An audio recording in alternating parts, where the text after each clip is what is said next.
Tema 11. Las fuentes del derecho de la Unión Europea. Comenzamos con la Unión Europea como ordenamiento jurídico y los procedimientos legislativos. Punto 1. Procedimiento legislativo ordinario. El procedimiento legislativo ordinario es un proceso de aprobación de decisiones basado en la doble legitimidad de los ciudadanos, representados por los diputados en el Parlamento Europeo y los Estados miembros, representados por los ministros del Consejo. El punto de partida lo ostenta la Comisión, que detenta la iniciativa legislativa. La finalización con la adopción de actos corre a cargo del Consejo y el Parlamento Europeo. Las propuestas de la Comisión se envían al Consejo y al Parlamento Europeo, pero los parlamentos nacionales las reciben igualmente, ya que supervisan que dicha propuesta respeta el principio de subsidiariedad. Dicho procedimiento se utiliza en ámbitos políticamente menos sensibles que aquellos que se someten a procedimientos legislativos especiales. La propuesta de la Comisión se remite al Parlamento Europeo y al Consejo. El Parlamento puede aprobar dicha propuesta en primera lectura, en cuyo caso la remite al Consejo. Si éste aprueba la posición del Parlamento, el acto quedará adoptado definitivamente. Pero si el Consejo no aprueba la posición del Parlamento, adoptará la suya en primera lectura y la remitirá al Parlamento, quien en esta segunda lectura dispone de dos alternativas. La primera es, en un plazo de 3 meses, adoptar la posición del Consejo a través de su aprobación expresa o el silencio, en cuyo caso el acto queda adoptado. La segunda alternativa es rechazar por mayoría la posición del Consejo, interponiendo su veto sin que pueda adoptarse el acto. En este segundo caso, el Parlamento Europeo formulará enmiendas y las transmitirá al Consejo y a la Comisión, la cual dictaminará sobre tales enmiendas, respaldándolas o apartándose de las mismas, dando comienzo a la segunda lectura por parte del Consejo, con un plazo de 3 meses para pronunciarse sobre las enmiendas, pudiendo asumirlas por mayoría cualificada si éstas fueron objeto de dictamen favorable por parte de la Comisión, o por unanimidad en caso contrario, quedando así el acto adoptado. La Comisión puede modificar su propuesta mientras duren los procedimientos de adopción del acto, pero el Consejo solo podrá modificar la propuesta de la Comisión por unanimidad.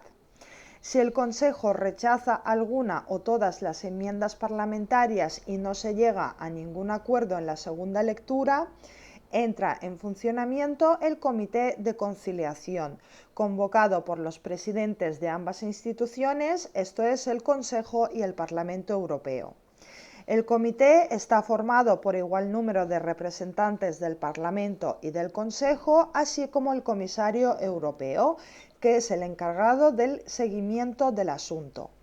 El comité negociará en un plazo de 6 semanas, prorrogables a 2 más, un acuerdo que será elevado a ambas cámaras para su aprobación en tercera y última lectura. En caso de no haber acuerdo en dicho plazo, el acto propuesto se considera no adaptado.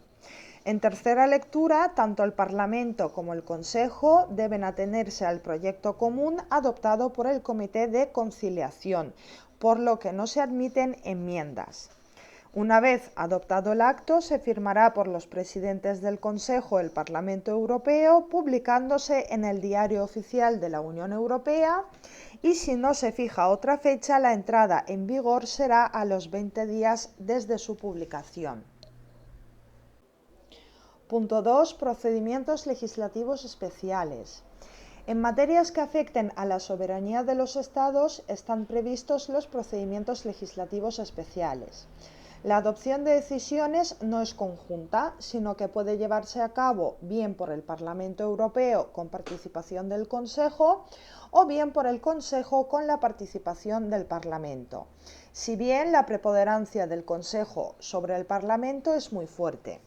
En los supuestos que el TFUE dispone que sea el Consejo quien adopte actos legislativos con arreglo al procedimiento especial, el Consejo Europeo puede autorizar que el acto se adopte por el procedimiento ordinario y que la unanimidad requerida en el Consejo pase a ser mayoría cualificada. El acto legislativo se firmará por el presidente de la institución que lo haya adoptado, publicándolos igualmente en el Diario Oficial de la Unión Europea. Punto 3. Procedimiento de aprobación del Parlamento. Por este procedimiento se atribuye capacidad de veto al Parlamento Europeo, ya que una vez alcanzada la mayoría necesaria por el Consejo, previa propuesta de la Comisión, para adoptar el acto correspondiente debe necesariamente ser aprobado por el Parlamento Europeo, sin cuya aprobación no puede adoptarse. Así, el Consejo tiene que tener el consentimiento del Parlamento para adoptar ciertos actos normativos importantes, lo que en la práctica supone una aprobación conjunta del Consejo y el Parlamento Europeo. El procedimiento no permite al Parlamento proponer enmiendas ni imponer su parecer, sino que queda limitado a la aprobación o rechazo del acto jurídico presentado. Dicho procedimiento se reserva para la adopción de diversos actos normativos importantes adoptados mediante el procedimiento legislativo especial y también para temas concretos como acuerdos de adhesión de la Unión Europea al Convenio Europeo de Derechos Humanos, autorización de tratados internacionales, tratados de adhesión de nuevos estados, etc. Por regla general, se requiere mayoría absoluta del Parlamento Europeo, regulándose su tramitación en su reglamento interno. El Consejo se pronunciará por mayoría cualificada o unanimidad según los casos. Punto 4. Procedimiento de consulta previa al Parlamento. Se enmarca en el procedimiento legislativo especial, poco habitual, ya que ha sido desplazado por el procedimiento legislativo ordinario. Aquí la iniciativa corre a cargo de la Comisión y la elaboración, aprobación y adopción del acto corresponde al Consejo. Sin embargo, dicho acto tendrá que presentarse al Parlamento Europeo para que emita su dictamen, que tendrá carácter consultivo. El dictamen del Parlamento será examinado por el Consejo, que en su caso podrá modificar el acuerdo original adoptándolo al dictamen del Parlamento, en cuyo caso lo someterá de nuevo a su consulta. Aunque el dictamen del Parlamento Europeo es consultivo, su opinión goza de peso político como órgano de representación de los ciudadanos europeos y rara vez es totalmente desatendido. Sin dicho dictamen del Parlamento, aún sin ser vinculante, el Consejo no podrá decidir y su acto sería ilegal y anulable por el Tribunal de Justicia de la Unión Europea. Pasamos a procedimientos específicos. Punto 1. Procedimiento presupuestario. Se trata de un procedimiento legislativo especial que se regula dentro del apartado sobre disposiciones financieras del TFUE. Todos los gastos e ingresos deberán estar comprendidos en el presupuesto que debe ejecutarse con arreglo al principio de buena gestión financiera. El Consejo y el Parlamento Europeo ostentan la competencia presupuestaria con la intervención, en su caso, de un comité de conciliación. Con el Tratado de Lisboa desaparece la distinción entre gastos obligatorios y no obligatorios, lo que permite al Parlamento hacer enmiendas a la totalidad del presupuesto y no como solo ocurría con los gastos no obligatorios. El procedimiento se inicia con el anteproyecto de presupuesto que elabora la Comisión con las previsiones que le remite cada institución, excepto el Banco Central Europeo, y que envía antes del 1 de septiembre al Parlamento y al Consejo. El Consejo lo examina y adopta una posición por mayoría cualificada y lo remite al Parlamento Europeo, que lo examina, pudiéndose dar varias alternativas. La primera es aprobar la posición del Consejo o no pronunciarse, con lo que el presupuesto queda aprobado. La segunda alternativa es introducir enmiendas que se remiten al Consejo y a la Comisión. Si el Consejo aprueba las enmiendas del Parlamento, quedará definitivamente aprobado el presupuesto.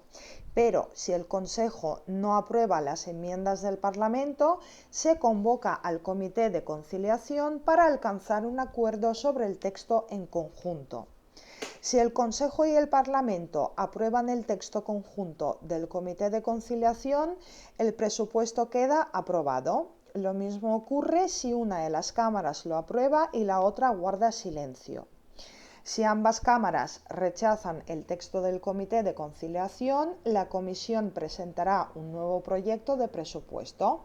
Lo mismo ocurre si una cámara lo rechaza y otra guarda silencio.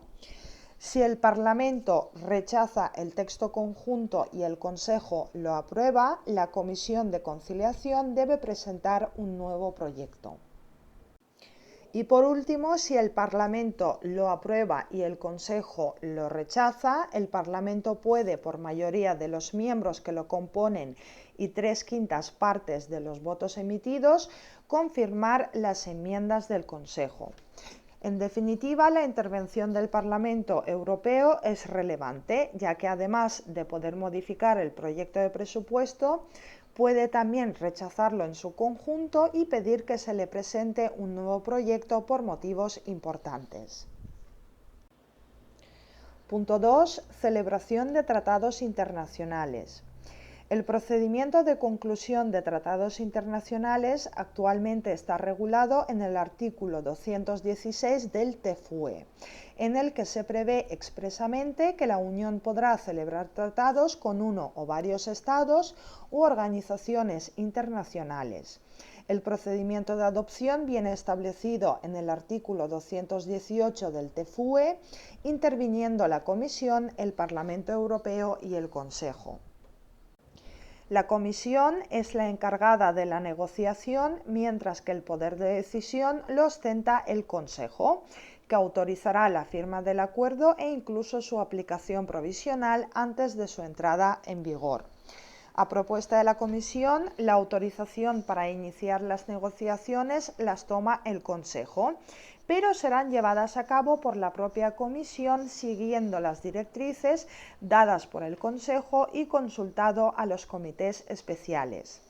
El Consejo será quien puede concluir el tratado internacional por mayoría cualificada, aunque en determinados ámbitos se requiere unanimidad. El Parlamento Europeo será consultado obligatoriamente, requiriéndose la aprobación del mismo en algunos casos. En los demás casos, la consulta al Parlamento no será vinculante. El Parlamento Europeo, el Consejo, la Comisión y un Estado miembro tienen competencia para solicitar al Tribunal de Justicia de la Unión Europea un dictamen sobre la compatibilidad de un tratado internacional con las disposiciones de los tratados de la Unión Europea. En caso negativo, no podrá concluirse el tratado y solo podrá entrar en vigor mediante la renegociación del tratado internacional, adaptándose a la normativa de la Unión o bien modificando los tratados originarios de la Unión Europea. El control del Tribunal de Justicia de la Unión Europea puede ser a priori por vía consultiva antes del consentimiento o a posteriori a través de la vía contenciosa por medio de recurso. Una vez que el acuerdo entre en vigor, será vinculante tanto para las instituciones comunitarias como para la totalidad de los Estados miembros. Punto 3. Sistema de adopción de acuerdos.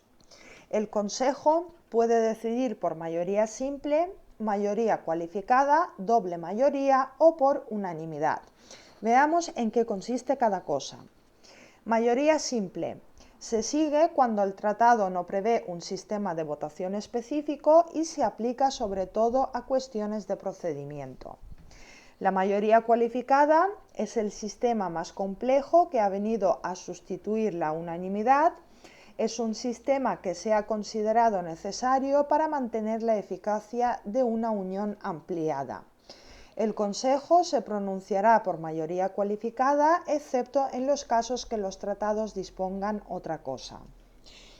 Doble mayoría En Niza se introdujo por primera vez el sistema de ponderación de votos en función de la importancia demográfica, política y económica de los Estados miembros, con lo que se pretende dar mayor peso a los estados más grandes.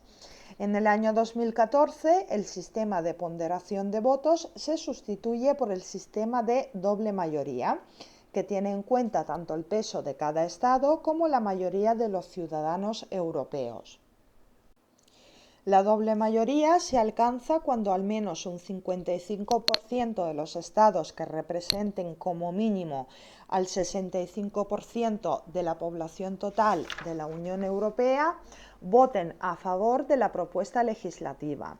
Además, se instituye una minoría de bloqueo compuesta por un número mínimo de miembros del Consejo que represente más del 35% de la población de los Estados miembros.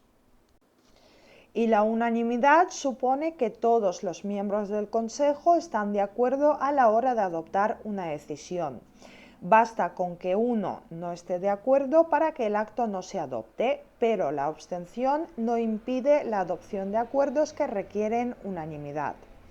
Por su parte, el Parlamento Europeo, salvo disposiciones en contrario, se decide como regla general por mayoría de votos emitidos. Actualmente se contemplan una serie de decisiones que solo pueden adoptarse por mayoría absoluta, como por ejemplo el rechazo a los presupuestos o la admisión de nuevos miembros. Pasamos al derecho originario. El derecho originario o primario está constituido por los tratados constitutivos de la Unión Europea, junto con los tratados que con posterioridad los han completado y modificado, incluidos los anexos, protocolos y actas de adhesión. Tras el Tratado de Lisboa, el derecho originario queda constituido por dos tratados que definen la estructura institucional. Tratado de la Unión Europea, en adelante TUE, que mantiene su nombre desde el Tratado de Maastricht, y el Tratado de Funcionamiento de la Unión Europea, en adelante TFUE, que sustituye al Tratado de la Comunidad Europea, que es una organización que desaparece siendo sustituida por la Unión Europea. Hay que añadir también la Carta de Derechos Fundamentales de la Unión Europea, que aunque es un instrumento separado, tiene el mismo valor jurídico que los dos tratados anteriores. Dichos tratados son instrumentos jurídicos internacionales de carácter multilateral ratificados por la totalidad de los Estados miembros de la Unión Europea y que contienen las disposiciones normativas procedimentales y actos conexos necesarios para que las instituciones u organismos comunitarios realicen sus competencias de cara a alcanzar los objetivos de la Unión Europea. Los caracteres de los tratados, junto con sus protocolos y anexos, son los siguientes. Interestatal. Significa que son acuerdos entre estados susceptibles de crear derechos y obligaciones en sus destinatarios. Institucional, porque son normas que crean y habilitan a las instituciones comunitarias para realizar actos de naturaleza normativa, ejecutiva y jurisdiccional. Y aspecto legislativo, ya que reglamentan determinadas materias. El artículo 48 TUE prevé la modificación de los tratados mediante un procedimiento de revisión ordinario o por medio de un procedimiento de revisión simplificado. Dicho precepto permite que cualquier Estado miembro, el Parlamento Europeo o la Comisión puedan iniciar la modificación de los tratados en vigor. En el orden jerárquico de las fuentes del derecho de la Unión Europea, el derecho originario ocupa el primer lugar con respecto al derecho derivado, además de un lugar prioritario que prevalece sobre los ordenamientos internos de los Estados miembros. Continuamos el tema con el derecho derivado. El derecho derivado es el que emana de las instituciones de la Unión. Está formado por actos típicos y atípicos. Los actos típicos son aquellos que enumera el artículo 288 del TFUE, que son los reglamentos, directivas, decisiones, recomendaciones y dictámenes. Y los actos atípicos son aquellos que no están enunciados en los tratados. Los reglamentos, directivas y decisiones tienen carácter vinculante, deben ser motivados y en caso de incumplimiento de la obligación de motivación, el Tribunal de Justicia de la Unión Europea puede llegar a anularlos. Los artículos 289, 290 y 291 del TFUE establecen una jerarquía de las normas de derecho derivado entre actos legislativos, delegados y de ejecución. Los actos legislativos son actos jurídicos adoptados con arreglo a un procedimiento legislativo ordinario o especial. Los actos delegados son actos no legislativos de alcance general que completan o modifican determinados elementos no esenciales de un acto legislativo. El legislador, que es el Parlamento Europeo y el Consejo, puede delegar en la Comisión los poderes para adoptar este tipo de actos. Y los actos de ejecución son los adoptados por la Comisión, que es competente para ello en el caso de los actos jurídicamente vinculantes y que requieren condiciones uniformes de ejecución. En casos específicos y debidamente justificados, en el ámbito de política exterior y de seguridad común, el Consejo podrá adoptar actos de ejecución. Veamos ahora con más detalle los actos típicos vinculantes. Punto 1. Reglamento. El reglamento tiene un alcance general, será obligatorio en todos sus elementos y directamente aplicable en cada Estado miembro. Es un acto normativo que pueden adoptar las tres instituciones y va dirigido a la totalidad de los Estados miembros. Pueden adoptarse en base a las disposiciones del tratado o en base a otros reglamentos y producen efectos inmediatos. Los particulares pueden utilizarlos como referencia en sus relaciones con otros particulares, con los Estados miembros o autoridades europeas. Los reglamentos son directamente aplicables, lo que implica que su aplicación y recepción en el ordenamiento jurídico de los Estados miembros no necesita ningún acto normativo interno. Por ello, su contenido debe ser claro y preciso, que no dé lugar a equívocos y que su aplicación no dé lugar a margen de apreciación. Tampoco pueden ser modificados sino aplicarse tal y como han sido adoptados, lo que no impide que una institución comunitaria o un Estado miembro puedan adoptar medidas para su ejecución. Los reglamentos deben estar motivados, fundamentados en los tratados constitutivos y pueden dictarse sobre la base de otros reglamentos y ser legislativos delegados o de ejecución.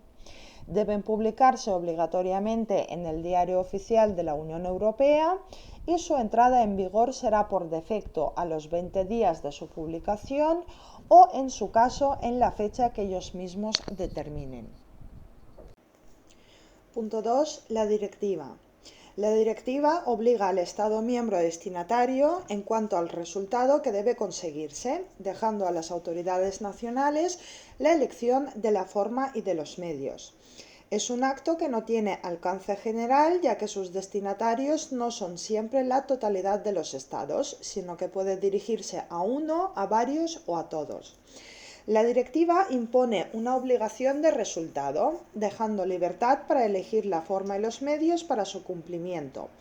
Por tanto, no tienen efecto directo, sino que requieren de un acto normativo interno de recepción y desarrollo por parte del Estado destinatario que debe efectuarse en el plazo establecido por la normativa. En ciertos casos, la directiva puede surtir efecto directo cuando el Estado no ha adoptado ninguna norma interna o lo ha hecho de manera incorrecta, en cuyo caso puede invocarse la directiva ante los órganos judiciales internos. Las directivas del Consejo y la Comisión que vayan dirigidas a todos los Estados miembros se publicarán obligatoriamente en el Diario Oficial de la Unión Europea, entrando en vigor en la fecha que se indique o en su defecto a los 20 días de su publicación. Las demás directivas solo serán notificadas a sus destinatarios y surtirán efecto a partir del momento de la notificación. Los particulares pueden reclamar al Estado ante los órganos judiciales internos los posibles perjuicios causados por la falta o incorrecta transposición de las directivas. Esto es efecto directo vertical, la directiva frente al Estado. Pero el particular no puede prevalerse de la directiva frente a otros particulares, esto es efecto directo horizontal. Punto 3. Decisión. La decisión será obligatoria en todos sus elementos. Cuando designe destinatarios, solo será obligatoria para estos.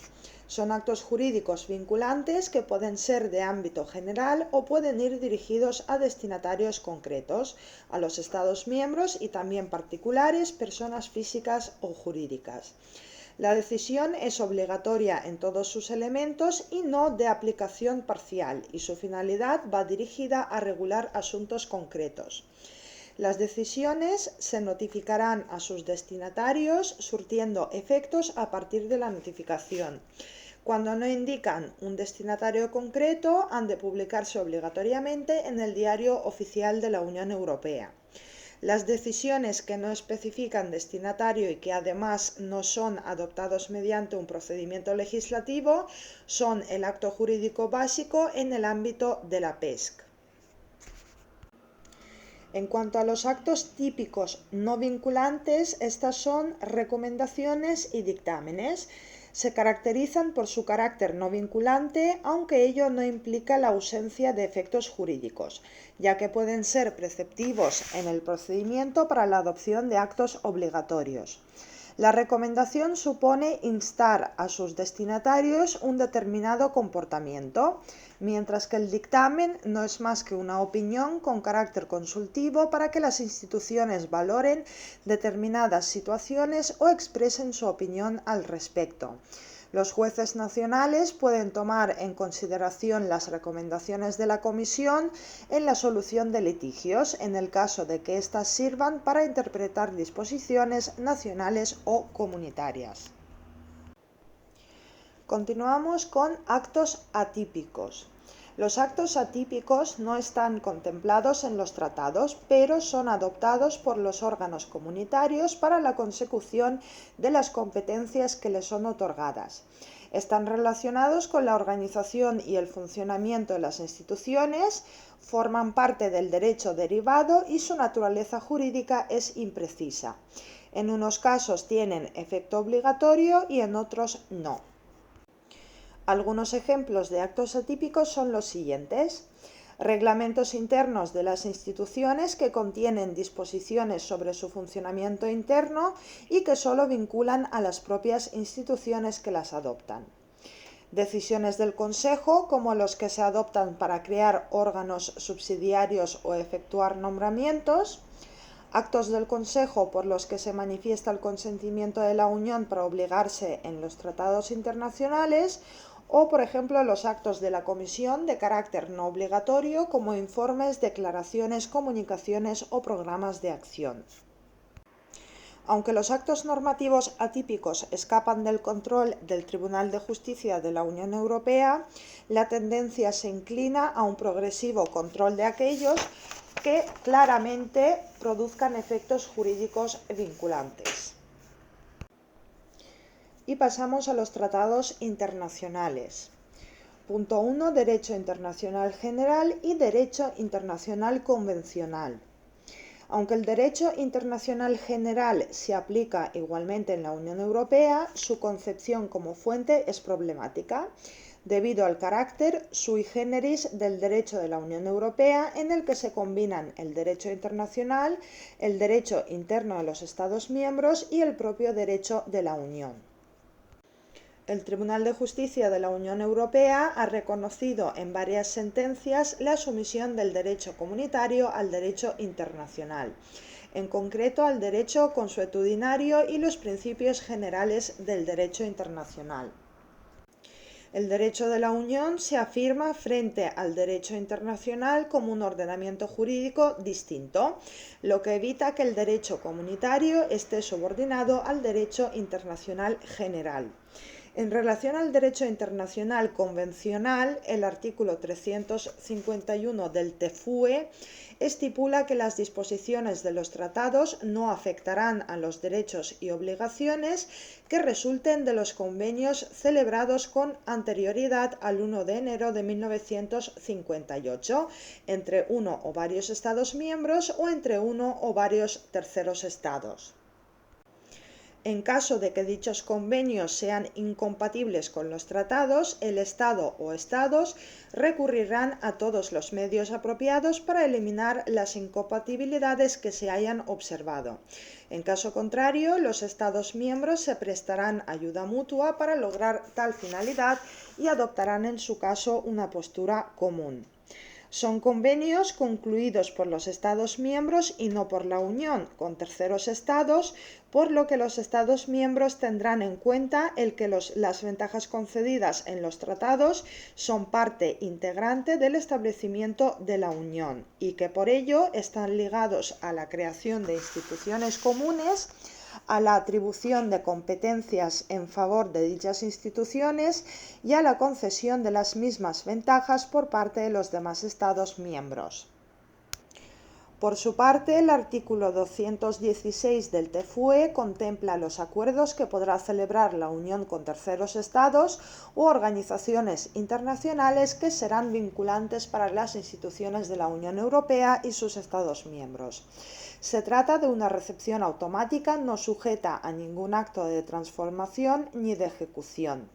Los Estados miembros, el Parlamento Europeo, el Consejo o la Comisión podrán solicitar un dictamen al Tribunal de Justicia de la Unión Europea sobre la compatibilidad con los tratados y si el dictamen fuera negativo, el acuerdo no entrará en vigor, salvo modificación de este o una revisión de los tratados. Punto 2. Las decisiones de los representantes de los gobiernos de los Estados miembros reunidos en el seno del Consejo. Se trata de actos producto de la práctica adoptados por los miembros del Consejo en su calidad de representantes de los Estados miembros y no de la Unión. Se trata de acuerdos internacionales, aunque no sigan el procedimiento de adopción de decisiones de otros actos de la Unión y no estén previstos en los tratados constitutivos. Tienen un carácter mixto, ya que por un lado se trata de tratados internacionales y regidos por el derecho internacional y de otro gozan de un aspecto jurídico comunitario en base a la finalidad que persiguen, que puede tener distinta naturaleza política, económica, medioambiental, etc. Se publican en el Diario Oficial de la Unión Europea y los nuevos estados deben adherirse igualmente a estas decisiones y acuerdos adoptados por los representantes de los gobiernos en el seno del Consejo, algo que se establece en las actas de adhesión y que reafirma su carácter internacional. Vamos con el último párrafo, que es de otras fuentes de derecho de la Unión Europea. Punto 1. Principios generales del derecho.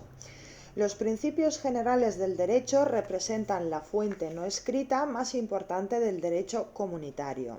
Se materializa mediante la jurisprudencia del Tribunal de Justicia de la Unión Europea. El carácter sui generis del derecho de la Unión, su vinculación con el derecho internacional y con los ordenamientos nacionales hacen que en los principios generales comunes de los Estados miembros, junto a los principios generales del derecho internacional y los que son del derecho de la Unión, que sirven de base para desarrollar las normas necesarias para resolver un problema a escala comunitaria. Los ejemplos de práctica jurisprudencial del Tribunal de Justicia en la aplicación de principios son los siguientes. Principios de derecho internacional es el principio de proporcionalidad y de incompatibilidad de obligaciones derivadas de tratados sucesivos. Los principios comunes de los Estados miembros son el principio de seguridad jurídica, enriquecimiento sin causa y responsabilidad por daños. Y los principios extraídos del derecho europeo es el Convenio Europeo para la Protección de los Derechos Humanos y Libertades Fundamentales. Y terminamos el tema con el punto 2, que es la jurisprudencia. Aunque la jurisprudencia no es fuente de creación normativa, influye de manera decisiva en la aplicación e interpretación del derecho de la Unión Europea, creando una doctrina que se utiliza como base jurídica para distintas cuestiones. La jurisprudencia forma parte del acervo comunitario al que se obligan los nuevos Estados al adherirse a la Unión Europea. El Tribunal de Justicia, el Tribunal General y los tribunales especializados garantizarán el respeto del derecho en la aplicación de los tratados, pronunciándose con carácter prejudicial sobre los actos y tratados.